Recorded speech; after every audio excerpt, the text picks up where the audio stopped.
A single logo, roughly 30 square centimeters of fabric, and yet that patch of color on a footballer's chest has become the most valuable piece of real estate in sport. Shirt sponsorship and kit manufacturing deals are now the silent architecture of modern football finance. Most fans never think about them. The clubs think about almost nothing else. Start with the numbers at the top.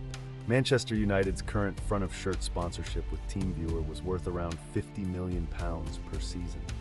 But even that deal, signed in 2021, quickly looked modest compared to what rivals were securing. Barcelona agreed a shirt deal with Spotify in 2022 worth a reported €280 million over 4 years. Not for winning trophies, simply for the right to print a name on a shirt. But here is where it gets stranger. The kit manufacturer deal runs parallel, and it can dwarf the sponsor. Manchester United's Adidas agreement, renewed in 2023, is reported to be worth around £900 million over 10 years. That is £90 million every single year, guaranteed, regardless of league position, regardless of trophies.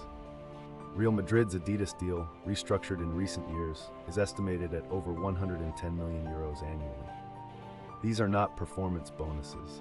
They are baseline revenues locked in before a single ball is kicked. For smaller clubs, the mechanism works differently, but matters even more. A championship club might receive just £2 to £3 million annually from a kit deal, but that figure can represent 15 to 20% of total revenue. Proportionally, the shirt is everything. The global streaming of football created this inflation. When a shirt appears on screens in Jakarta, São Paulo, and Nairobi simultaneously, that logo reaches an audience worth billions. Sponsors are not buying football, they are buying attention at planetary scale. Which brings us to the single figure that stops the room.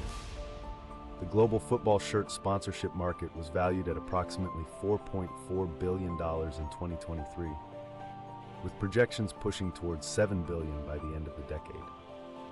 70 years ago, footballers played in plain fabric. Today, the shirt itself is the deal. If this story stayed with you, take a second to subscribe. A new one drops every week.